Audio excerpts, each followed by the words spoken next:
to welcome you, although the reasons for us gathering here are perhaps not as savory as one would like. Over the last few weeks, as we know, the discussions of immigration have been at the center of South African politics, oddly linked to questions of not only crime and jobs, which has been the kind of standard refrain for the past 20 years, but really now linked much more to not only security and crime on the street, but questions of state security, state sovereignty, and the very nature of politics.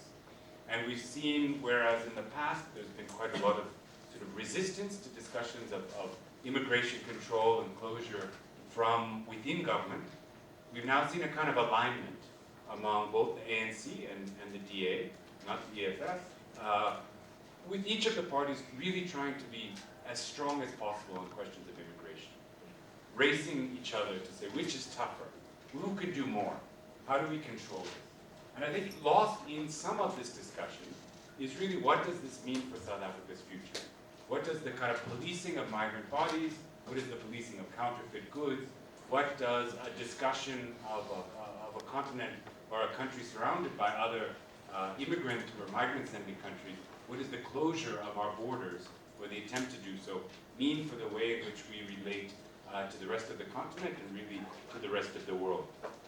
Much of what's happening in South Africa has echoes of what is happening elsewhere in Europe, the United States, elsewhere on the continent even, but of course with our own particularities, with the particularities of South Africa's transformation, the efforts to transform following the Zuma years, efforts at accountability among the police, a series of questions that are perhaps particularly acute in the South African environment.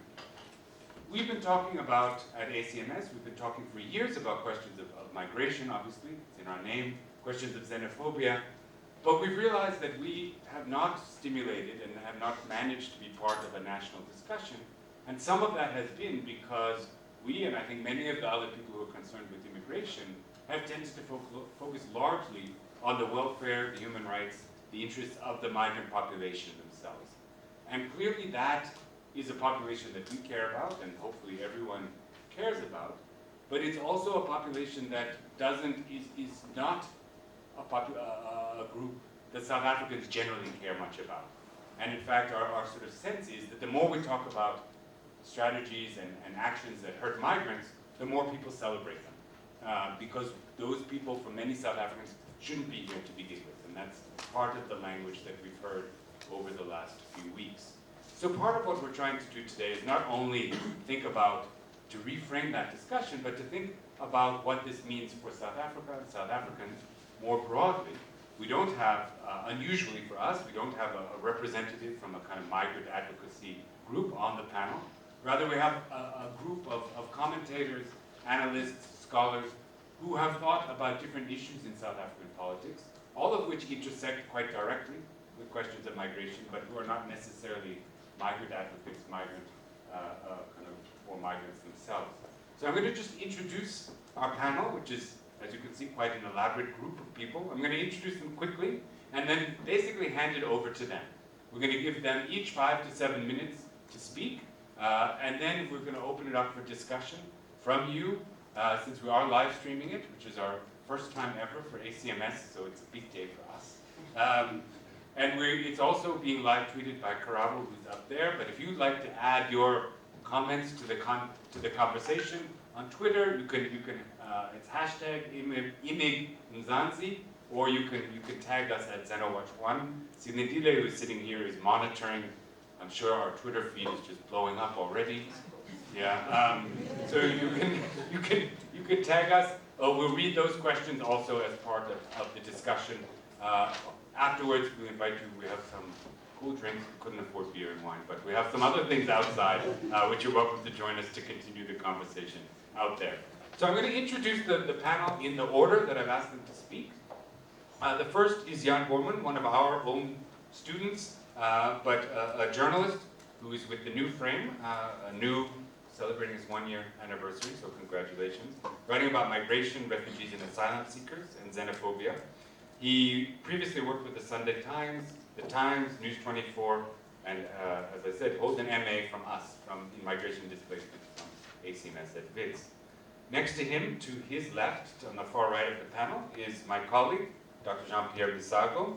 He's a researcher with the African Center for Migration and Society, who's focusing on migration, identity and belonging, social cohesion, xenophobia, violent outsider exclusion, and governance of migration and human mobility.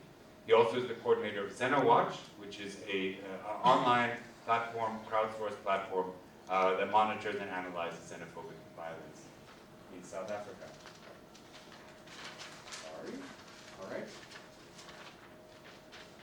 Next, we have who's in Adam's seat. We have Garth Newham from the Institute of Security Studies, who's joined us from Pretoria, has spent over 20 years working to promote public safety and justice in South Africa, and currently heads ISS's Justice and Violence Program, which consists of a team of people working to inform government policy and promote public awareness about evidence on effective responses to violence, crime, and corruption. He joined the ISS in 2010, which is an independent Pan-African organization that provides authoritative policy research, technical support, and capacity building to enhance human security across Africa. To his right is another colleague from WITS, Dr. Julia Hornberger, who is a social anthropologist. We still like her, a social anthropologist, working on questions of policing and health. She started her academic work focusing on policing and human rights in Johannesburg, and has been tracing how South Africa's burgeoning human rights regime, on the one hand, and the various interactions with people living under circumstances of great uncertainty and insecurity on the other, have transformed policing in the post-apartheid years. In 2011, she published her very excellent book, Human Rights and Policing, The Meaning of Violence and Justice in the Everyday Practice of Policing in Johannesburg. More recently, and part of the reason that we invited her to join us tonight, is that she's shifted her focus towards policing of health and intellectual property rights in a project funded by the German Foundation on International Crime Control and the circulation of fake and substandard medication. She explored the ways in which questions of health, security, and the market intersect around the figure of the pharmaceutical copy globally and in South Africa in particular. So given the centrality of the discourse around counterfeit goods and their threat to South Africa, we thought there would be no one else better to join us. On your far left is Koketso Moeti, who I'm meeting tonight for the first time. He's a long background in civic activism, and over the years has worked at the intersection of governance, communication, and citizen action. She currently serves as the founding executive director of Amandla Mobi, Amandla.Mobi, how do you say it? .Mobi, yes. A community of over 250,000 people working to turn every cell phone into a democracy-building tool. So there's an irony that her phone is not working, of all of us, of course, to ensure that those most affected by injustice, low-income Black women in particular, can take collective action on issues affecting their lives. In 2019, Moeti was announced as an Atlantic Fellow for Racial Equity. Congratulations. She's also an inaugural Obama Foundation Fellow and an Aspen Institute New Voices Senior Fellow. She also serves as the Deputy Chairperson of the SOS Coalition, a coalition of South African organizations committed to and campaigning for public broadcasting in the public interest, as well as a reference member of the Civic Tech Innovation Network. Right. And last but not least, we've invited Tinyiko Maluleke, who's a Senior Research Fellow and the Deputy Director of the University of Pretoria Center for the Advancement of Scholarship. An NRF-rated researcher, he is an elected member of the South African Academy of Science. He has held various executive positions at a number of South African universities and serves on the board of the NRF and the MTNSA Foundation. He's a member of the judging panel for the National Allen Patent Prize for Nonfiction Books and for the MTN Radio Awards, and a regular columnist on various print and broadcast media platforms. So, you know who's in front of you. You can already understand why they're here, I think. And I'm going to turn it over now to Jan to start the discussion. I'd like to again thank all of our panelists for joining us and all of you for joining us in the audience. Thanks, Loren. I just want to start by reading a few quotes which are statements made by police and government officials in recent weeks or months. Lieutenant General Elias Mawela has condemned the incessant undermining of the authority of the state by these foreign nationals in the Johannesburg CBD. This comment was made following the first unsuccessful raid earlier this month in the Joburg CBD. Then the Gauteng MEC for Community Safety, Faith Mazibuko, said, we condemn the attacks on police and members of other law enforcement agencies. We condemn all criminal elements hell-bent on undermining the rule of law in this country and making this country ungovernable. We can't co-govern with criminals, especially foreign nationals who want to turn our country into a lawless banana republic. Those are recent comments, but other ministers and politicians have chimed in as well. Former Minister of Health, Aaron Motsoaledi, and now Minister of Home Affairs has said the weight that foreign nationals are bringing to the country has nothing to do with xenophobia. It's a reality. Our hospitals are full. We can't control them. And then Gauteng Premier David Makura has made numerous statements about health and criminality in the province. This one stood out for me. Some specific crimes, specific nationalities are involved. Drugs, violence, murders, and CIT heists. To say this is not to make a particular nationality a problem. The police have to crack down. How often do you find Nigerians involved in drugs? And then I wanted to use a quote from Joburg Mayor Herman Mashaba, but there are too many to pick from. The one that stands out for me was last year when he made a citizen's arrest in the Joburg CBD of a street trader who was pushing around cow's head. And the criticism, he received a lot of criticism, and following that he tweeted about these people bringing Ebolas into the country. So I think that's an important place to start, is to look at the language that these politicians use. There's been a long history from Hitler's Germany to Rwanda before the genocide of dehumanizing people, and especially looking at health concerns and making them disease-ridden. And you see, we're currently seeing that all throughout the world, whether it's Modi's India or Viktor Orban's Hungary, Trump, Bolsonaro in Brazil. So I think that's an important place to start for us. And the raids on undocumented migrants and selling counterfeit goods. The police went in there at the beginning of the month, and I think shopkeepers and street traders who have been particularly, they've been harassed, they've been, cops take bribes from them for whatever reason. So I think when the police came in earlier this month, people were hurtful, and they decided to fight back. The police was, I think, Garth might be able to comment on it later, but they were quite embarrassed following that. A week later, they decide to have another raid, and the Gauteng police spokesperson told me in the morning that we want to reassert the authority of the state. So they went, massive police contingent, they went in there with the idea of showing who's boss. And I think these views and these opinions that we just shared earlier had motivated people's attitudes, or the police's attitudes during this raid.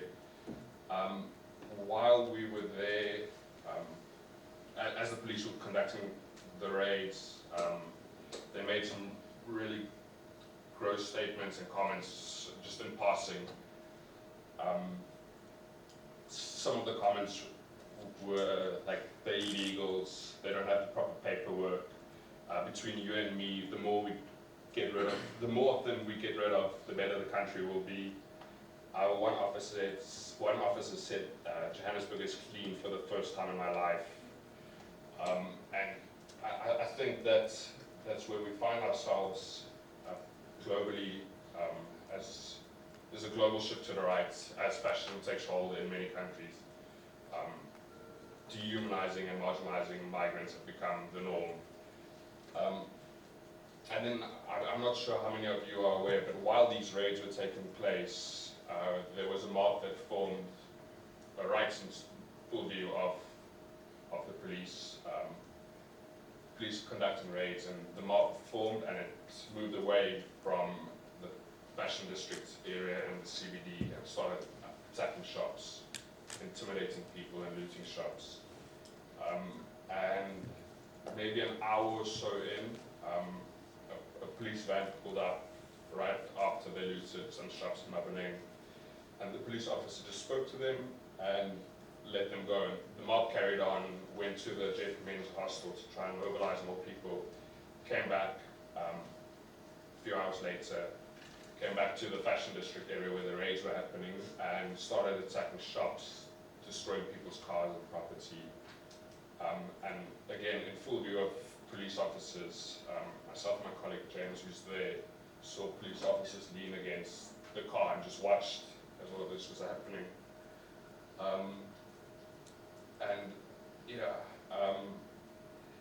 The police turned around and said later on that they can't link the two incidents and tried to downplay it and said that there was some criminality that happened.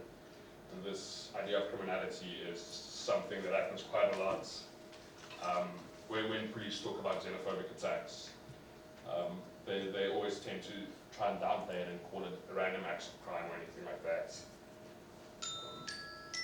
In trying to wrap up, this is not a once-off incident. In the days following that, the police conducted another raid in Hillbrow, and I've got unconfirmed reports that a Malawian man died in the process.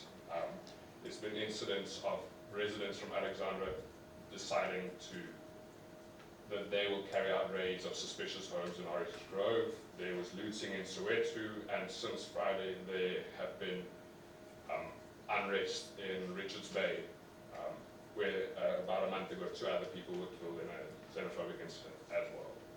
So it is not stopping, and I'd love to hear what my colleagues think, but it's because of the language and how it's become normalized to share these views unchallenged.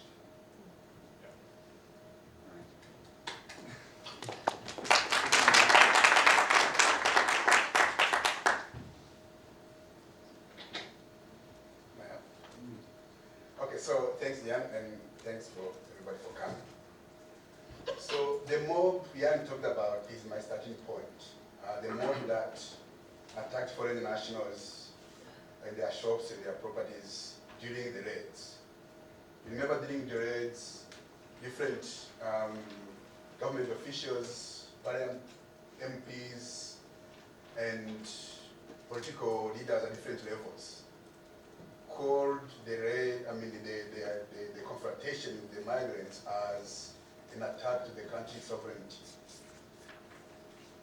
And they called citizens to defend the nation. That mob attack was a direct response to the call made by political leaders and state officials. When you talk about sovereignty, it implies foreign interference, it implies foreign nationals, and the outrage we saw was a clear note about the confrontation itself, because we know that the police are stoned all the time. You have seen that on TV, right? Stoned all the time during rallies, during the service delivery protest. But it raised that kind of outrage because not of the action, but because of the identity of the actors, who are the foreign nationals. A friend of mine told me, actually, this is a sign that the foreign integration is successful, because they are learning what locals do. So this is what locals do when they are not, the police, so foreigners are doing the same, but we don't see the same kind of contamination. So that's my starting point. Like, xenophobic violence is often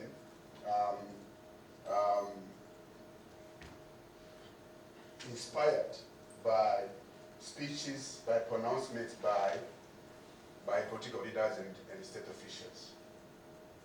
So I'm going to share some reflections on the implications of xenophobic violence for the South African society as a whole. So these reflections are informed by more than a decade of research and analysis on the violence. And if you want more information, you can look at Xenowatch for numbers and the analysis.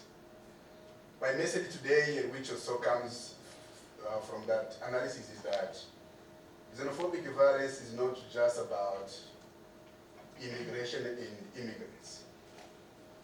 It's rather, first and foremost, a governance and a rule of law issue. And as such, it has implications for South African society as a whole, not just the targeted foreign population. I'm going to give you a few examples to say that. Every incident, every time there's an attack on foreign nationals, both South African citizens get affected in terms of loss of life, but also in terms of loss of property or livelihood assets. South Africans die, they lose their houses, their buildings, and they lose income because of foreigners renting their properties. We have gathered enough evidence to show that governance at different levels, from national to provincial to municipal, but also community level, facilitates xenophobic violence in areas where it happens. The facilitation happens in two ways: either through direct involvement, mayors involved, councillors, city committees involved, or just by lowering the cost of the action of the perpetrators, meaning that perpetrators can commit that kind of violence or crime, there are no consequences, there's no accountability. And let's not fool ourselves. Xenophobic violence is not an irrational or spontaneous outbreak. It's a rational choice people make after weighing up costs and benefits.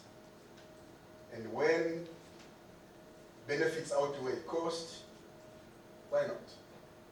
That's why we see violence continues, because it has more benefits than cost. Who are our investigators of the violence?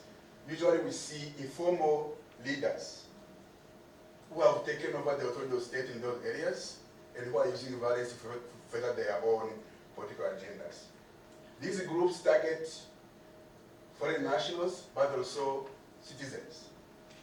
We have many examples where people, South Africans, are excluded from opportunities, from jobs, because they were not born in those particular locations. So it's not just foreign nationals who are being excluded, but also South Africans who come from different regions, different townships. So this shows that this violence is not really about foreign nationals. Yeah? It's about people, some people deciding who has the right to live or die, who can reside here or who can't. And that's dangerous, because everybody is an outsider in some ways. There's another example around the ongoing truck violence. I'm sure you have heard about it. A group called, what's the name again? All Truck Drivers Foundation has been attacking foreign drivers for a long time, but now they have shifted their attack. They are no longer targeting foreign nationals, foreign drivers. They are targeting the industry itself, the truck industry in the country. Meaning that they have seen that attacking foreigners doesn't work. Now they are targeting the industry itself. I don't know if you see where I'm going. How long before similar groups start attacking other industries which they perceive are hiring foreign nationals? Academia. All of you guys should be worried. international organizations, hospitals. So that, again, to show that this is not just about foreigners, but also all of us who live in the country. So, xenophobic violence undermines the rule of law. And it's dangerous. It's even more dangerous when the state is complicit. And the state complicity manifests in many ways. First of all, of course, is xenophobic populism, as just mentioned. The second way is direct involvement. And the third is lack of decisive response.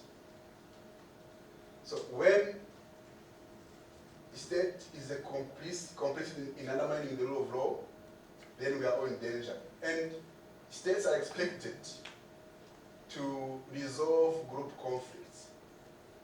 When they don't, or take part in the conflict itself, then it becomes dangerous. And we have examples of genocide in Rwanda, in Sudan, in what's happening in South Africa, because the states, instead of resolving the conflict, have decided to be part of the conflict itself. Thank you.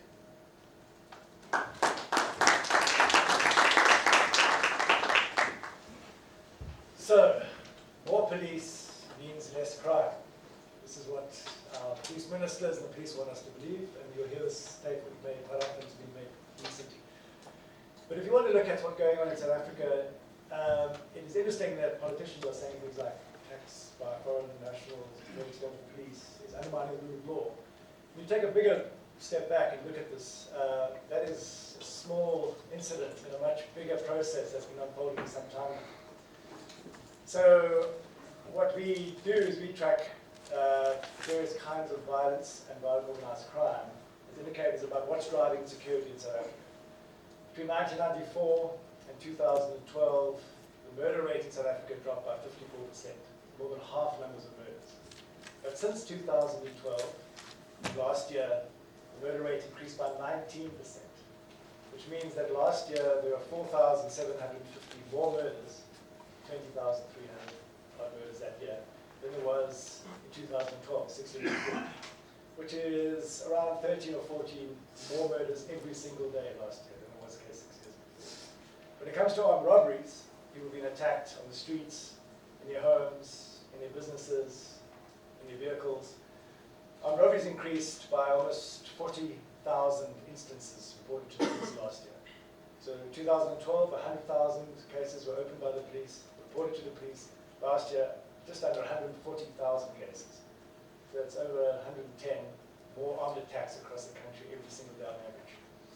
We are able to identify the locations where these murders and attacks take place because we look at the crime statistics for every single one of the 1,144 police precincts across the country. Only 148 of those precincts, about 13%, record 50% of all murders. If you go into murder, you start realizing that 2 out of 3 murders is between young men, often under or unemployed, getting into an argument about something, which ends in a physical fight, and one will kill the other.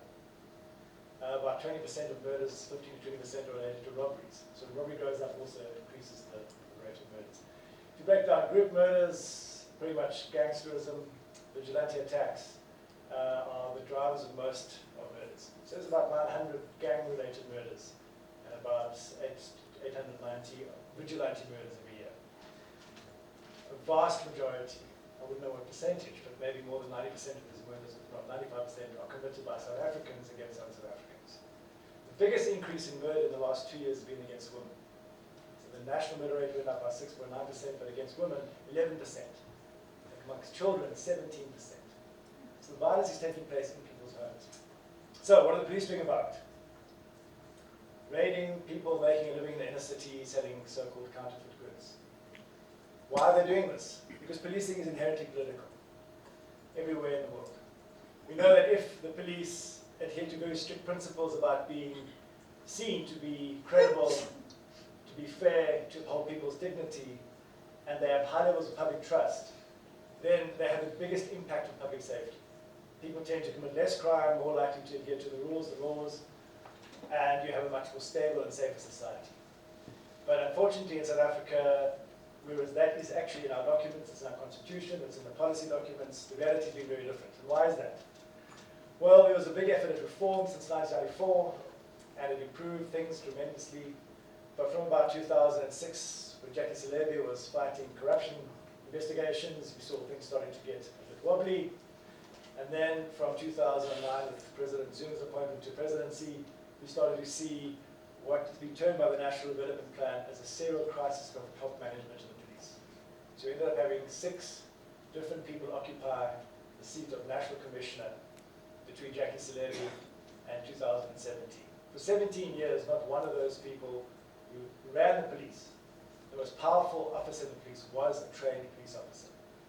They were civilian, chosen primarily because of their political loyalty to the president and willingness to support the dominant faction of the governing party. So what does this mean for policing? Well, fortunately for us, it was delayed, the destruction, because we had the World Cup in 2010. So huge amounts of money were pumped in. We had international policing agencies training people. Everybody was happy. But when that was pulled out after the World Cup, 2011 things started slowly declining. In 2012 to last year, we saw a massive decline. We saw big reductions in abilities of the police to detect those committing murders and robberies. So right now, if you commit a murder, you've got a 75% chance of getting away with it. And there's some precincts like Hammanskraal where there's been over 260 murders in the last 2 years and not one single conviction. And there are many precincts like that. Hammanskraal is not completely overrun by foreign nationals. So if you look at the big picture and you look at the impact of state capture on the criminal justice system, there's a huge amount of body work that goes into this. You can see there are serious problems about public safety and policing are not about foreign nationals. If we kicked out every single foreign national in South Africa, our crime rate would barely budge because most of the violence and crime is committed by South Africans. Some foreign nationals commit crime, that's true. A vast bulk of all crimes committed by South Africans. The solution is not kicking foreign nationals out. It is making sure that we demand that our police minister and our government put incompetent, trained professionals as police officers who see their job as improving the image of the police with every interaction they have with civilians. Right now, when you see a police officer, you have no idea if it's going to be a good cop or a bad cop. They're going to hit you up for a bribe, or they're going to be an excellent source of information. That can change. We have enough good cops, we have everything in place except the leadership at the moment. And that needs to change. So I'll end there and we can discuss this further.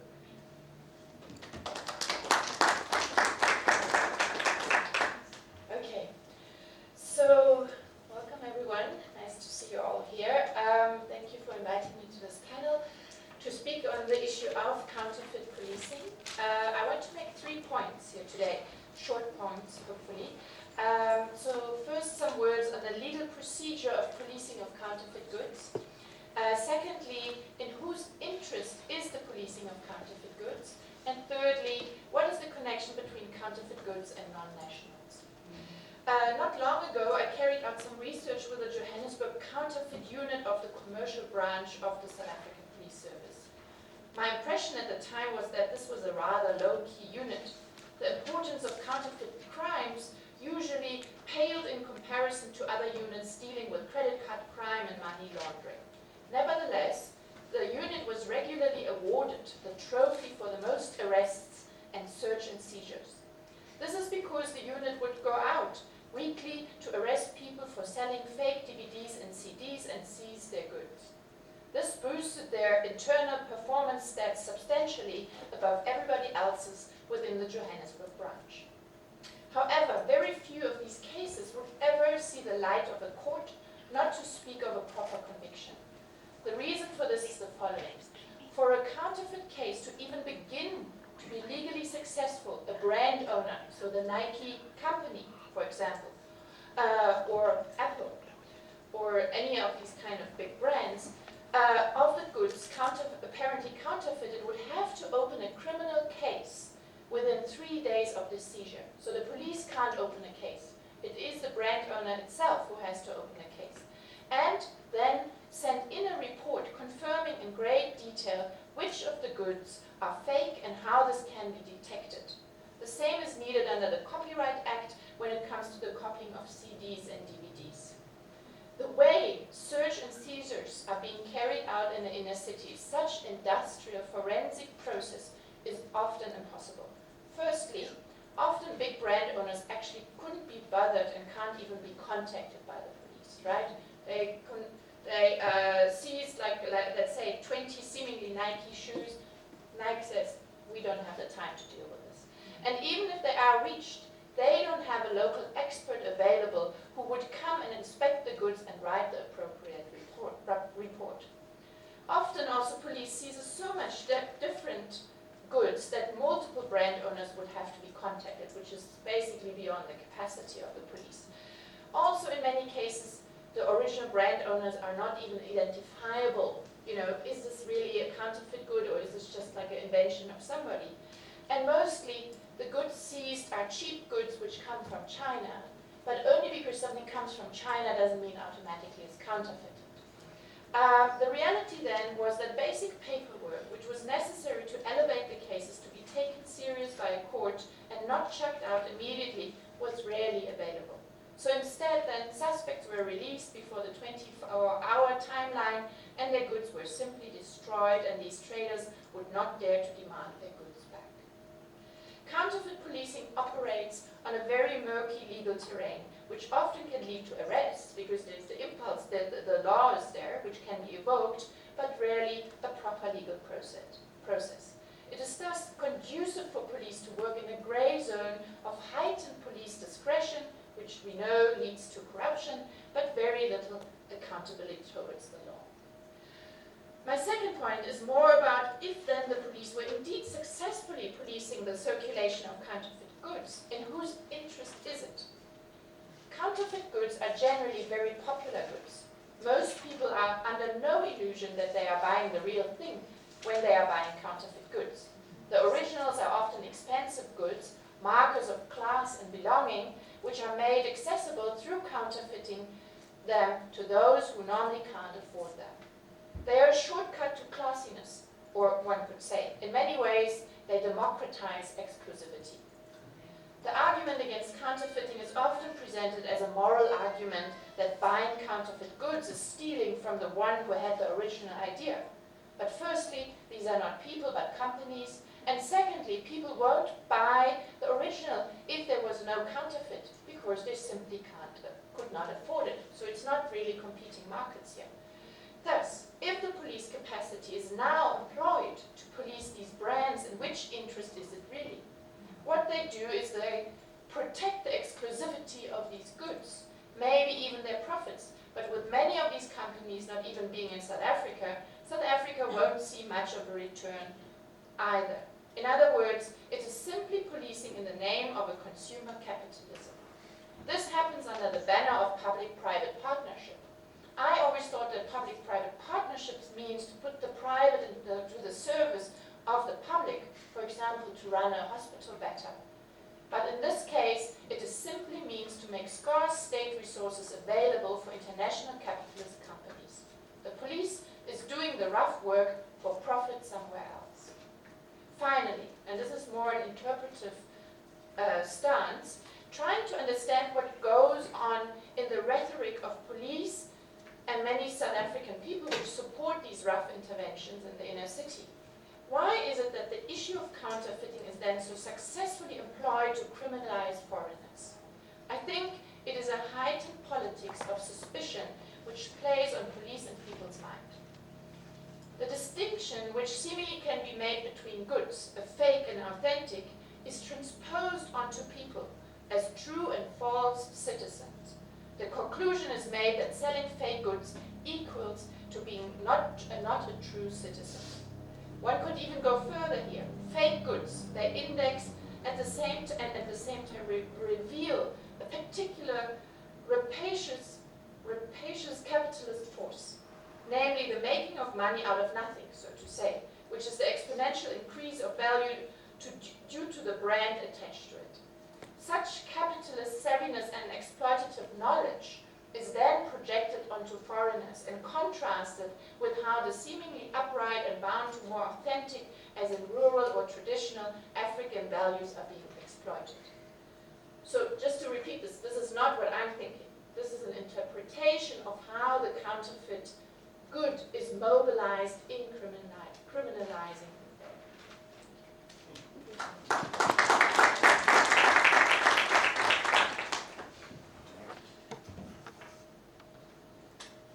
So having lived as long as I have where I do, which has been 4 years, you get to form relationships with people. Every morning, I get on the metro bus to come to work in Braamfontein.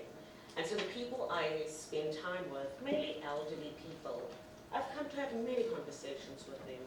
Sometimes it's about the cost of living, sometimes we are talking about the state of governance, and sometimes it's the severe weather patterns that have emerged all across the world. What has been very interesting in the last couple of weeks, following the response to the police action in the inner city, what we have been discussing every day has been the illegals. The language that has been used by people who are very similar to me, people who could easily be my mother, my brother, my sister, or even me, people whom I felt a kinship with, because I've seen us as people who share the same values, have suddenly been talking about the illegals, the counterfeit goods, the baddies. And this is a direct product of the language that has been used. It is the language that has been normalized. When the state talks about the illegals who are coming in and the need to protect the sovereignty of South Africa, when a whole mayor refers to people as a disease, it speaks to things we have seen before in the past. The need to dehumanize people and make others feel that I can refer to you this way because you are less human than I am. We have seen this process all across the world. It's not unique to South Africa. In the US right now, in Hungary, in India, and so on. We have seen many people using this kind of language. And in the time that they have emerged and taken power, we've also seen the number of hate crimes and xenophobic violence in those areas increase, very similarly to ours. Now the thing about language and how it's normalized is that this is the language that is used by the state. This is the language that is used by private interests that are trying to protect their, the ability to exploit and access cheap labor. It is also that it is reported and used as the normal language of the day. It is reported without rebuttals, and thus becomes the language which we turn to. Now, unfortunately, when you refer to a human being as being an illegal person, you are de facto criminalizing their very humanity. You are saying that by merely existing, they are criminal. You are invoking in people's minds the idea of this person who is creeping in, who is only going to come and do you harm. It is by no mistake that this is happening as well. All across the world, we are seeing a rise in inequality. We are seeing a huge climate crisis, and we are also seeing devastation of all other forms. In South Africa, more particularly, we're also looking at a high rise in unemployment. And unfortunately, the failure of governance, the failure of leadership, means that those who do not have the vision and the political will, or even the humanity or desire to use the power they have to act, will find a way to scapegoat others, will find a way to say, this is not a failure of governance, this is not a failure of a healthcare system. They are too many, they are overburdening. And unfortunately, when you do that, and you are speaking to already existing prejudices, it is a call to action. It is saying to people that you do not have because they are taking away from you. Now the other reason, part of the reason the violence also manifests in this way, is not because the immigrant or the migrant is responsible for any of these things I've spoken about, the inequality, the climate crisis? Not at all. It's a way of also ensuring that we are so busy attacking each other, we have no time to address the elites. The companies that are polluting in the ways that they are, and that are causing all of this harm in this world. But at the same time, we're also seeing that it is a manifestation of the ability to victimize people without the fear of retaliation. The knowledge that because there is this existing sentiment, I can attack and nothing will happen to me. I mean, Garth has just spoken about, the conviction rates and so on for different kinds of murders. And when it is done to someone who is already othered and considered non-human, you can get away with it further. Now, unfortunately, what has happened is so-called progressive ideas or progressive people and how we talk, we also reuse that very same language that further dehumanizes, in our so-called response to it. But part of it also, we've decided to fact check, right? So we give the facts that, immigrants are providing the jobs. This is what's going on. This is the reality, South Africans are committing war crimes. Unfortunately, you cannot fact check feelings. When a sentiment is put in to what is an already existing understanding of reality, you will not be able to address that with facts. And those who want to push forward these ideas of dehumanization and so forth are actually speaking to people's feelings, people's material realities, invoking what already exists in society to push it even further. So I would say that that's part of the limitation, that we further legitimize this language that's being used by those who want to do harm, but also that our response is so deeply inadequate because it does not speak to where people are. Thank you.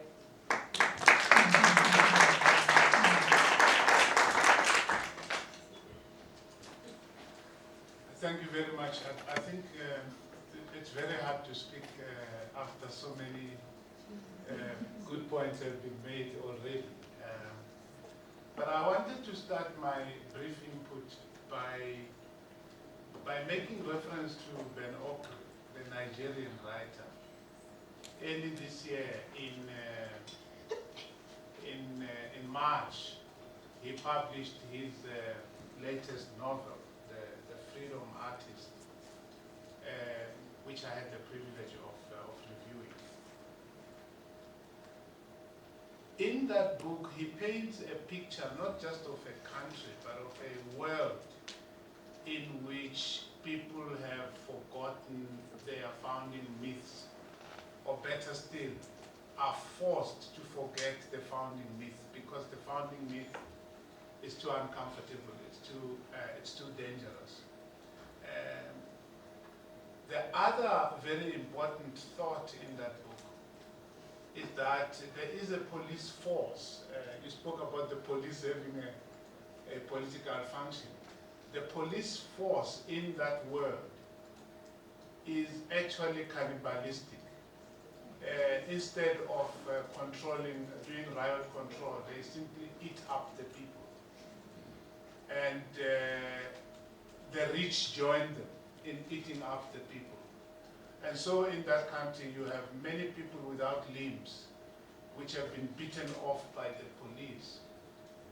And I think it's a very dramatic, if you like, almost haunting depiction of the function that police can be put to. And you read that book, you see many African countries. You also see many European countries, in my view, in that book.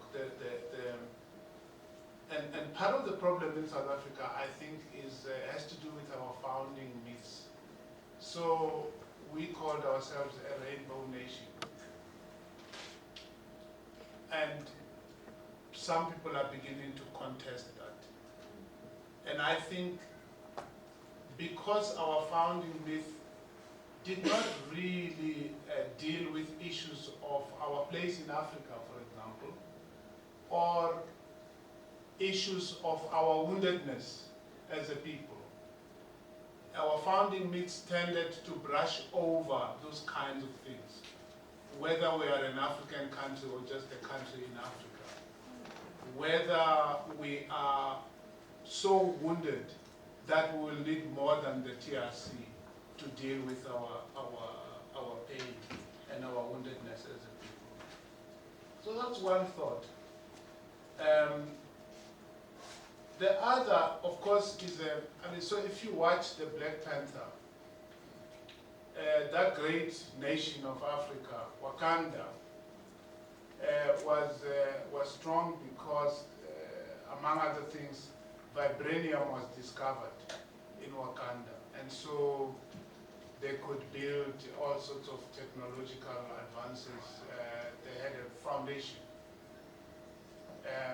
And that's what made them tick. You could argue that South Africa had a foundation in 1866, discovery of gold and diamond, and then of course 1948 discovery of apartheid also helped the nation continue to survive. So what happens when a nation discovers a scapegoat, a new scapegoat? Is that a moment of progress also? Because I have a sense that what has happened is that since 1994, you could argue that since 1999, perhaps when the arms deal was signed, South Africa has been looking for a new scapegoat. And we have found a wonderful scapegoat in foreign nationals for all our ills. And from time to time, since 2008, whenever the pressure is up, we look for them. And we find them, and we deal with them, and we feel better, it seems to me. Unfortunately, if you look at the 2008 xenophobic attacks, as has been already said by many of my colleagues, of the 60-something deaths, a third of that were South Africans. So, and I want to reiterate the point that has been made by many others. So, when we talk about xenophobic attacks, there is a sense in which we are running out of language. It is inadequate language to describe what we see as xenophobic attacks, or even as xenophobia, or even to describe it as failure of policing. I think we are scrambling for a language to describe this phenomenon, because what happens actually is that there is a lot of misogyny. Women get raped and attacked in the process. There's a lot of ethnocentrism in that process. There's a lot of violence in general in the process. So I'm not convinced that this label is helpful in order for us to understand what is really going on there. Now, to conclude, because I see I've already been flagged, the yellow card. So Kwame Appiah many years ago, more than 20 years ago, in my father's house, argued that part of, and this argument has been repeated by many others ever since. Part of the problem in Africa is that we have got this idea of being a homogeneous. We're always looking for a way to describe ourselves as a people who are homogeneous, who are united in some ways, either united as victims or united as victors, imaginary victors. And so we set ourselves up for disappointment every time we discover that actually we are not that united as a people, that our unity is imaginary, and that even colonialism does not actually unite us because we experienced it differently, to different extents in different parts of Africa. And I want to suggest that South Africans have not really come to terms with their own kind of colonialism as victims of that, and that's part of what we are seeing now. Ultimately, it's not, the question is no longer who is African, who is not African, who's South African, who's not South African. The question is who's human? And it is in that sense that we see people being killed. It's because those whose lives are expendable are not really human, which is why we have a whole list of words, makwerekwere, magrigamba, shangans. We have a whole list of words that we use, which generally describe these people who are not really human. I stop there.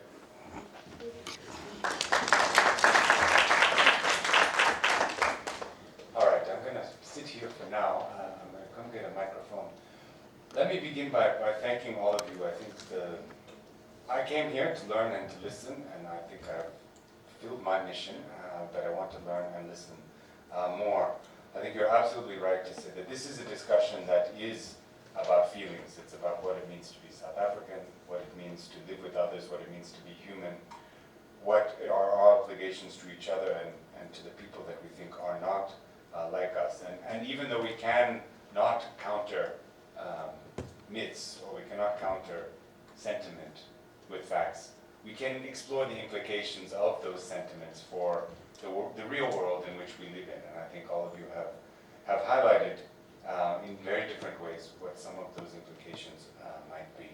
I don't want to hog the floor, so I'm going to open it to anyone who wants to ask questions. Please, this is a topic of which I think we all have strong feelings, so I've kept the speakers to a very short time, and I hope I don't have to hold up my stop sign for any of the questioners. But I'm going to go, let's take 3 at a time. You each have a microphone in front of you or near you, so just press on that to see the light goes on, and you can speak. So why don't we start here? Please just also introduce yourselves. Okay. Thank you so much for the presentation. My name is David Monda. I'm a doctoral candidate from the City University of New York, and I'm doing some research here in Johannesburg on African migrants and the experiences in the city of Johannesburg, specifically in relation to xenophobia. So my observation / question is specifically in relation to a lot of the discourse we've had today. In the readings and literature and in my interviews and discussions and observations, I tend to see a mismatch between the ideals of the South African Constitution, as progressive as it is, and the benefits that the state provides, the support that the state provides to refugees and asylum seekers. There seems to be a mismatch between the high ideals of the Constitution, as good as they are, and the reality of the size of the economy and its capacity to support refugees and asylum seekers, many of whom come from the rest of the continent, a majority of whom don't actually try to go to Europe or the US. They end up coming into South Africa. So I'd just like you to speak to that specific element. Should the myth of the Rainbow Nation be confronted specifically within the discourse of what can we conceivably, in an economic sense, actually provide as respite for people who are coming here seeking support or asylum? Should there be a realistic national narrative about the ability of the economy to provide for refugees and asylum seekers? I see one in the back. Good evening, everyone. Tabolis is my name. I'm interested in this topic of discussion, and also I think scholarship for some people. Just in order to sort of learn better ways of approaching all the hinted subjects of migration, policing within our 8 metros. So that's the domestic point of view. My question to Maluleke is obviously with the issue of immigration, there's always a interaction point with different regulatory systems, human rights, communities, and also the interaction with law. We've recently seen in Joburg that there's some comments about the counterfeit industry and the goods market and trade, and there being interaction with police. Now, I want to understand: is there a way that we can actually have a policing system that actually prioritizes all these issues within an approach and a framework of dealing with them. Because I guess in the reportage, which is the print media aspect, and what generally goes on within the Twitter sphere, is that you have polarizing views most of the time. And I'm just really confused as how do we understand these issues from a community-based, located point of view. So that's my question from Mr. Maluleke. The other question, I think some of the questions are on policing in South Africa. I think I'll just take them as status comments. Yeah, so thank you.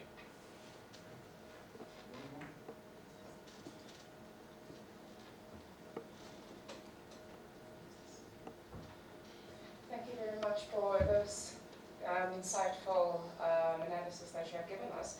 I just want to ask a question specifically directed to our, is it the social anthropologist? Yes. If whether in your thinking or your analytical thinking in this process, if whether you're actually seeing what many other scholars, especially around issues on local government, because Johannesburg, the city of Johannesburg, has been very problematic historically. And if you really look at the issue in a broader historical perspective, are you seeing these neo-colonial continuities or discontinuities when it comes to exclusionary practices, especially practices that have been enforced by the state bureaucracy, where you find that those who are considered to be less powerless, those who are considered to be poor, those who are considered to come from a lower working class status, and in this particular moment, the migrants that are in Johannesburg, who even categorically fall below because of their so-called illegal status, they bear the brunt of these continued, neo-colonial practices of exclusionary, of making sure that the city is under the state control in terms of how it arranges, its internal activities. So do you perhaps think that you would be able to tie that in your analytical framework? Thank you. All right. Let me throw it back to whoever wants. Should I go first? So maybe I'm responding to the last two questions. So I think. Microphone.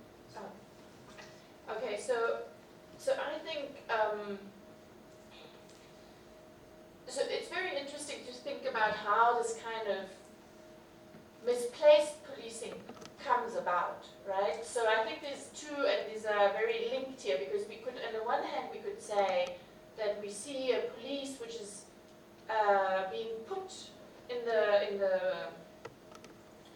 service of a capitalist economy, right? So there's a certain kind of, on the one hand, but then we also have very simple internal mechanisms in the police, that the police needs to provide certain statistics, and they're very bad in actually finding the real, the investigation is very limited when it comes to so-called real crime, which Garth was talking about. So there's always these soft spots, right? Migrants are not hiding, they're out there.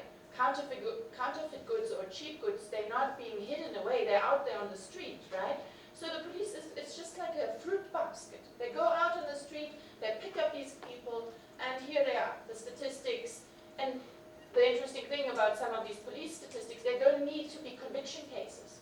What they need to show is that they have arrested so many people, they have done so many kind of walks through the streets, they have searched so many people. So it's these soft spots within the organization which then translate to a kind of policing which always goes for the weakest, right? And it will not scale up in terms of organized crime, as they always claim, but they will always, and so it's a very, and I think this is really where this has to be tackled, of how do you run a police, how do you set priorities? So this is a very pragmatic answer on the one hand, right?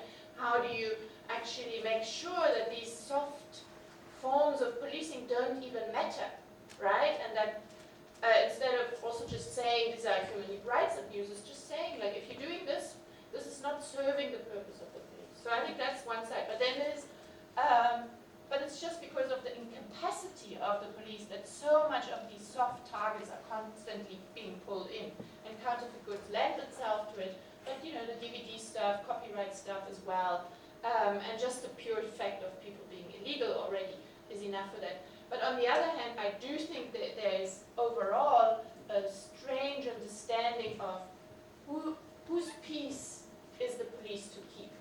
And I think this has a lot to do with a kind of continuation of providing service to those who are supposed to run the economy, those who provide the economy. So there's a lot of kind of illegal things which go on there, and even with the big companies, if you take big pharma companies, right, the police doesn't even come close to the criminality which goes on. And so again, the policing is pushed to the limits of where people are very easily available to be policed. And that's always the people who are lowest in the category, who are lowest in, who are available, who have no protection. You know, the absence of protection. Because the moment you scale up, people already have private security, and that will clash with the police, right? So the police is often working on that lowest level. I know from having worked with the police for many years before, they don't want to go into the suburbs because then they're standing in front of walls. They don't even know how to police houses which have big walls and dogs behind it, right? So there's always that push factor towards the soft spots, and that is always doubling with a certain lower class, working class, and then, like people said here, a dehumanized population. So I think there is a reproduction of a colonial project, in a very big picture.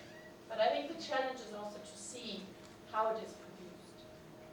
Okay, I just wanted to ask, while we're on the policing of Garth, if you wanted to say anything on that. Yeah, I mean, it's in a very simple way. It's if you're told as a shift commander at a police station, you've got to make 10 or 15 arrests a day. It's not easy to find guys carrying firearms who are hitting people between 6 and 8 in the evening, walking from train stations, because your shift probably ends at 6 o'clock. But it is easy to make 15 arrests by 10 o'clock in the morning, which gives the rest of the day to other things. So it's about that ethos, the chasing statistics. Because the leadership at the top have become destabilized, infighting, mistrust, we read about it all the time. The systems for resourcing the police, training them, and making sure they hit their standards are broken down. We've seen a big reduction in the number of disciplinary cases over the last 2 years against police officers who have allegedly committed crimes against people. Massive increases in the amount of money being ordered by the courts for the police to pay out to victims of police misconduct. So basically, in the last decade, it's been almost 800% increase. Last year, it was 330 million rand. The police were ordered by the courts to pay out to the proven victims of police misconduct and criminality. And in response to that, you've seen a decline in virtually every indicator of public credibility and improvement of trust against the police. So it's quite odd that the police are doing something which they think the community want to do, but in fact, it's not having the desired result at all. And it is a leadership challenge. It won't change until you have the people who sit at the top of this very paramilitary organization, are completely wedded to the constitutional values, are highly experienced in what works in a democracy in diverse societies.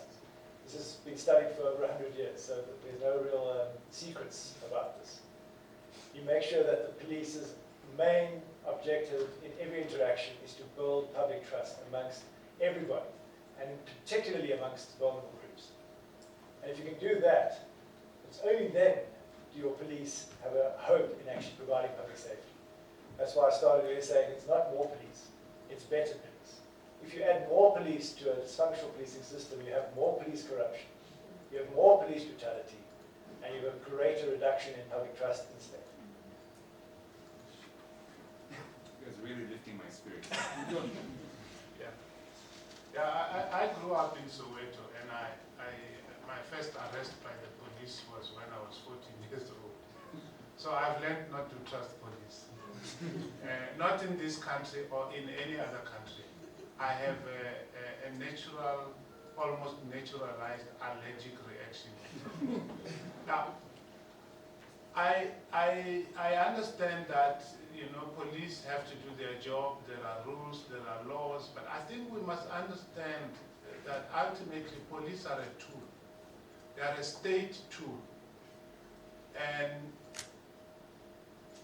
And to that extent, they are controlled by the politicians. So if the politicians make the kinds of noises that he was referring to, the police are going to go out into a restaurant like they did a few days ago, found two beautiful South African women, black police, black South African women, arrest them because they looked Ethiopian and they smelled Ethiopian. That's what the police said in the report. And another woman was made to give birth while standing at Mamelodi Hospital because she is Zimbabwean and she must go back to Zimbabwe. So it is not so much the operational skills of police alone that will solve this problem. It's the ideology that the police are being fed with. And at an ideological level, I don't see that leadership. So you can make this machine very efficient, the policing machine. If the ideology is wrong, they are going to make the roadblocks in the squatter camps, but never in the suburbs. They are going to arrest poor people. They are going to raid. And so we need to address the ideological menu that is being fed the police, it seems to me. And I would say the same thing about it, because we must remember, Marikana, was Marikana an accident? I don't think it was. And one of the recommendations of the Farlam Commission was that they must go and learn how to write police properly. They must be trained. And maybe they should be trained properly. But as long as the ideology that the politicians feed them is wrong, they are going to do the wrong things. And I think that needs to be addressed. The same goes for the question of law and immigration. I just want to say this. The borders that we have, I know this point has been made before, between Mozambique and South Africa, Zimbabwe and South Africa, Zimbabwe, Zambia and the DRC, Zambia and Angola, Zambia and they've got many borders in Zambia. Africans have always been moving across these borders for hundreds of years. There's nothing new about Africans moving across these borders because these borders are imaginary anyway. What has changed is that we have formed these countries and now we criminalize people who move across them. So one of the macro solutions to this problem lies with the AU and with SADC at a political level. Do we need to keep this?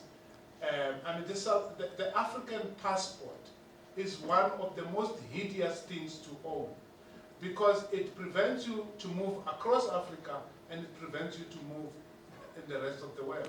So one of the macro solutions is really to rethink the borders and not merely to tinker with the little things, rule of law and all of those things, fix them.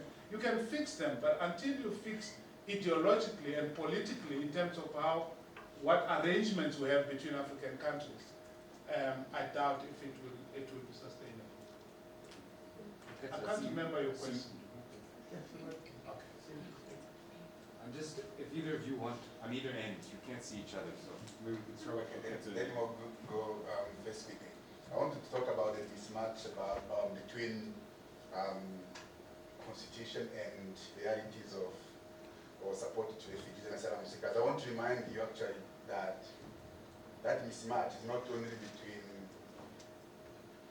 the constitution and refugees or migrants, it's also between the constitution itself and the citizens. Because the rights in the constitution are not realized, even for most of South Africans, South African citizens. So it's not only about refugees and asylum seekers or migrants who are not getting those rights that are in the constitution. So this is one of the things we've been talking about. There are some programs that are there to help refugees and asylum seekers.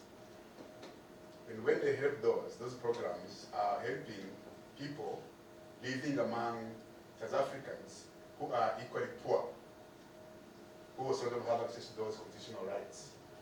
What happens is that you are reinforcing the divide between the two groups. So pushing for the more support to refugees and asylum seekers could do more harm than good because of where they live. As we speak, because there is no support for refugees and asylum seekers, that is not allowed from the government. Some citizens feel that they are taking away a lot from the citizens, from them. Let's imagine what would happen then if the government would increase the support to refugees and asylum seekers. So I think what we've been trying to say with ACMS research is that we can only push for inclusive programming. If you have a program to support people in this space, support everybody who is in need. If you go pick and choose migrants and refugees, we're going to cause more harm. And we also been saying, look, the only thing that can help us in our cities is some kind of inclusive governance that includes everyone, including migrants and citizens, meaning that the opportunities that are available should be shared equally, but also the responsibilities. Shared opportunities and shared responsibilities, I think, would be helpful, instead of just focusing on helping refugees, migrating other members of the community. So I think we forget that South Africa, by design, is designed to exclude. Think about our cities, right? Who belongs in public space? The fact that we got boom gates that tell some people that you don't belong. Think about Operation Fiela, Operation Clean Sweep. We human beings are described as filth that needs to be cleaned off our street, right? So there's a long history of disdain against the poor, against the black, against those who are seen to be less powerful, right? And so this is, I completely agree, it is a bloody ideological thing, right? The police itself does not exist outside of this. So the police function in itself being about who it is supposed to serve. We've seen it over and over again, that the police actually can be efficient when it comes to protecting elite interests, right? And we cannot talk about elite interests as only being the state, right? Over and over, whether we're talking about, the current so-called state capture issues and before, private interests have always colluded with the state, and therefore private interests have been able to also mobilize police resources to protect their interests. This is a deeply, deeply ideological thing.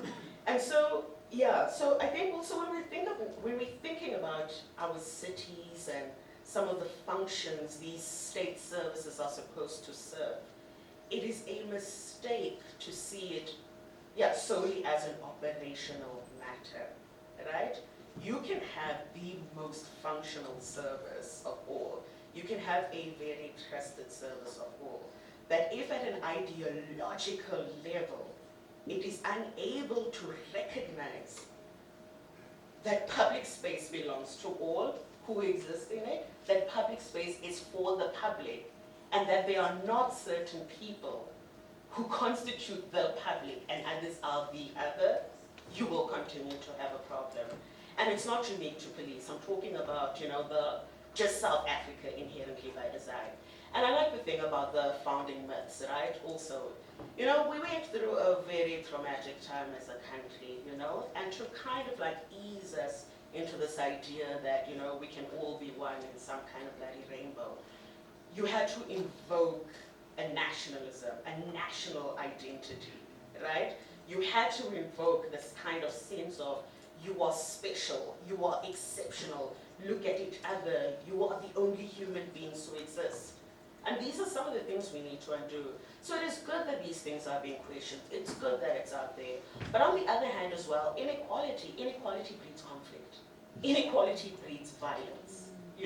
We can talk about violence in its different manifestations. We can talk about the physical violence. We can talk about it manifests very differently, but inequality will always breed violence. And unfortunately, that violence will always be directed and those who it is seen to be much more acceptable towards. I remember when Operation Clean Sweep and Operation Pierre were happening here in the city, people were busy supporting the city, saying, now I feel safe, you know, because these people aren't all over the, you know, the pavement that I walk in. As if the traders, the street vendors, were the ones who are committing crime. As if they themselves were not being robbed by people. As if they themselves are not human enough to deserve the protection that any other person needs, you know? And some of these systems we're talking about, I suppose what I'm struggling with, right, is how we talk about like this individual manifestation and this systemic one as if they don't exist together. They are individuals, people, groups who deliberately and actively uphold these systems because they benefit from them. There is money that is made by kicking certain people out. There are certain things that are made from certain things, you know? And so these things will always exist with each other. Yeah, so anyway, it's just a little frustration I have.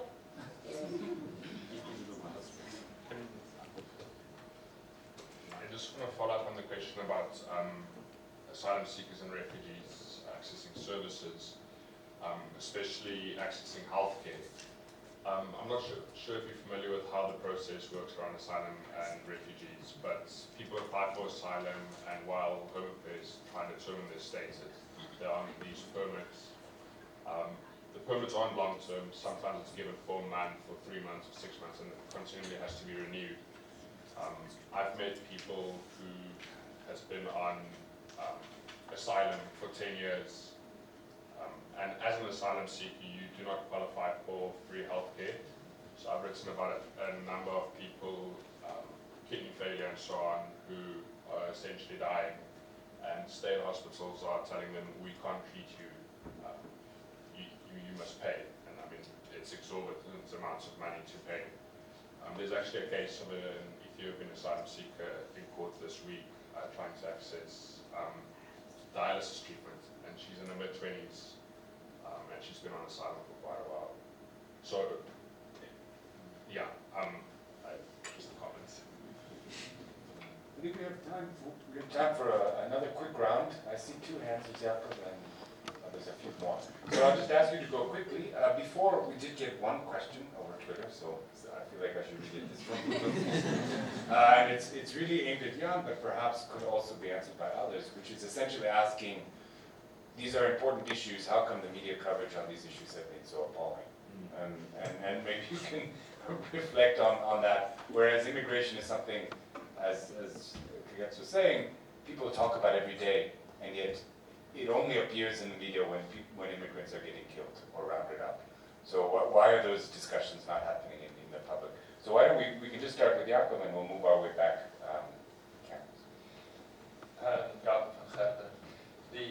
I just want to continue on the threat on changing the ideology and what will change the ideology. And my question is, and maybe also linking to what Julia said around policing, the ideology that informs our current policing that focuses on the weak, in particular migrant traders, and that it's a function of poor management that Garth talked about, but it's also serving private interests. So I was wondering that, and Jan started the conversation by saying that the narrative created around the police raid was that the response by the migrant traders was attack on our national security. It's a national security threat.